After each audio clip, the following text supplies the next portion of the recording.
eksekusi yang melibatkan guillotine selama periode bersejarah, seperti pada masa Revolusi Prancis, seringkali menimbulkan cerita dan spekulasi tentang apa yang terjadi dengan kesadaran manusia setelah pemenggalan kepala.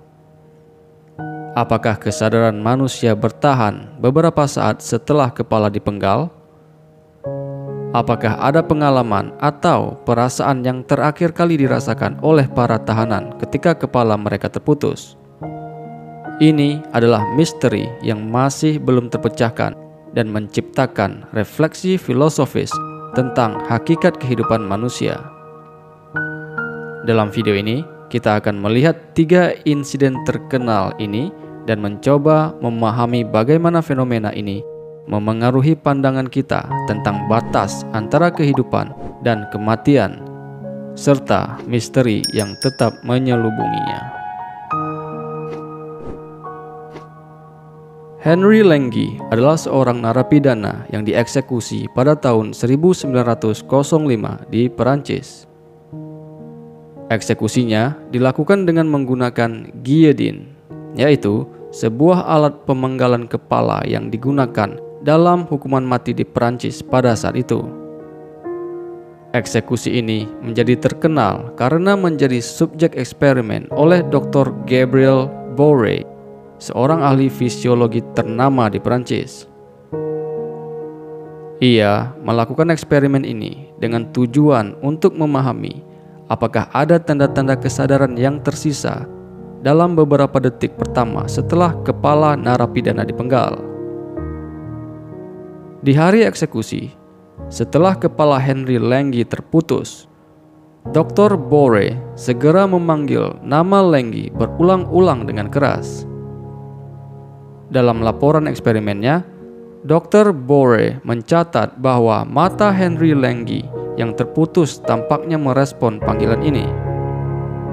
Mata Lange tampak terbuka dan menunjukkan gerakan yang koordinatif, seakan-akan mencoba untuk memahami atau merespon suara panggilan yang didengarnya.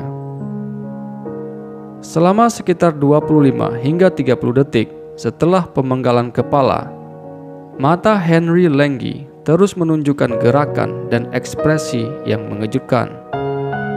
Namun, setelah beberapa saat, mata tersebut kehilangan fokus dan Dr. Bouret menyimpulkan bahwa tanda-tanda kehidupan yang tampak dalam ekspresi mata tersebut telah berakhir. Pengamatan tentang mata Henry Lange yang terus menunjukkan gerakan dan ekspresi setelah pemenggalan kepala memang menghadirkan dilema filosofis yang membingungkan dan telah memicu perdebatan yang berkelanjutan di kalangan ilmuwan dan ahli kedokteran. Dr. Bouret mungkin telah mencatat tanda-tanda gerakan mata sebagai indikasi sisa-sisa aktivitas otak setelah pemenggalan kepala. Namun, apa yang sebenarnya terjadi dengan kesadaran seseorang dalam saat-saat terakhir seperti itu masih menjadi misteri yang belum terpecahkan hingga saat ini.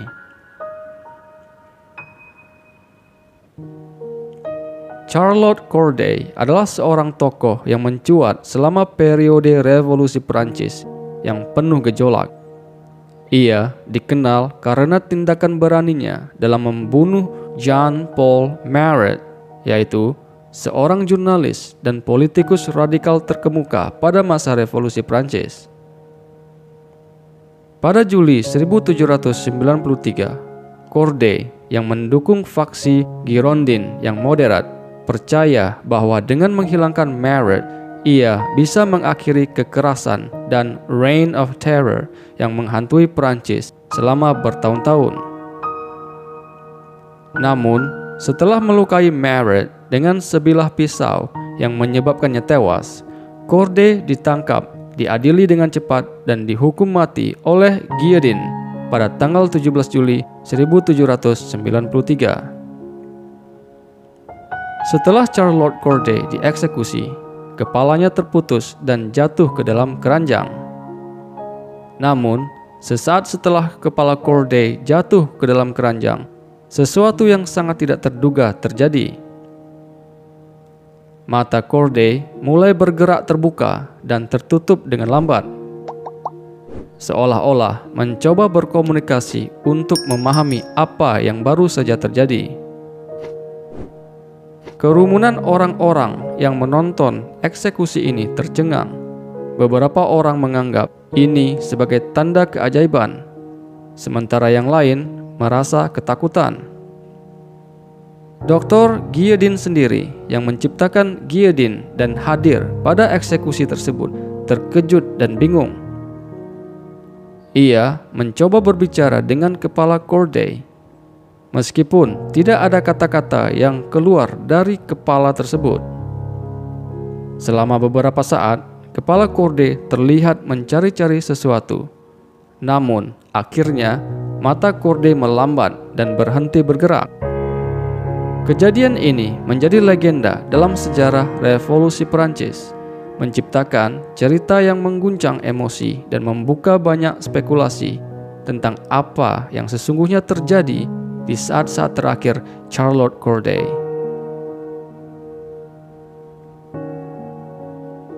Antoine Lavoisier, yang sering disebut sebagai bapak kimia modern, adalah ilmuwan yang memiliki peran penting dalam perkembangan ilmu kimia pada akhir abad ke-18.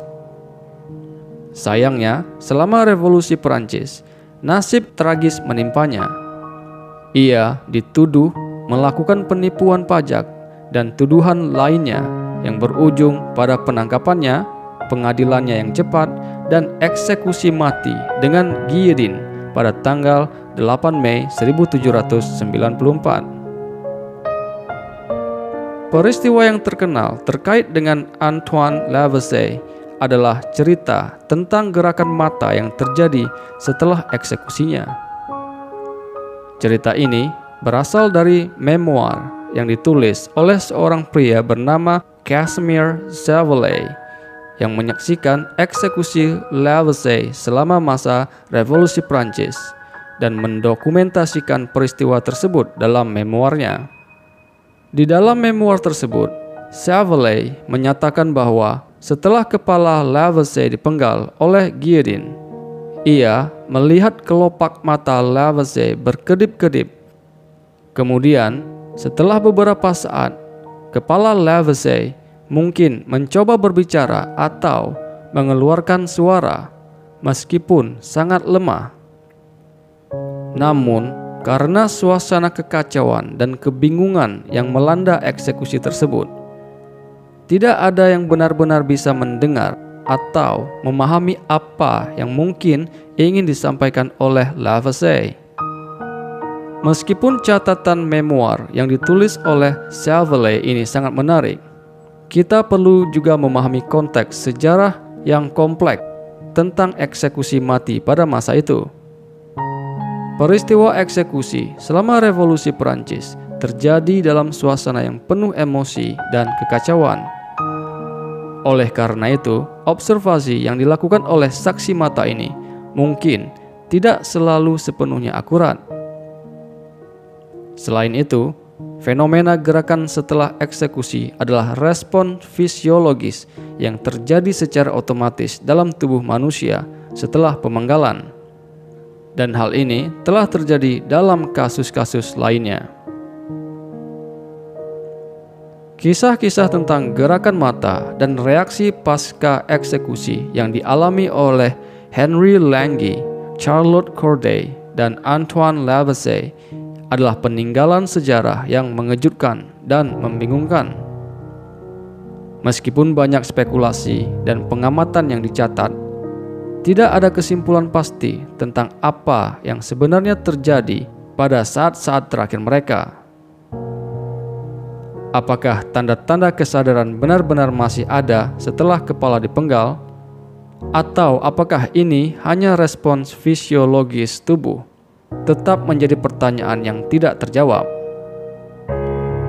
Fenomena ini menciptakan keraguan yang mendalam tentang batas antara kehidupan dan kematian, serta esensi dari apa yang menjadikan kita sebagai manusia.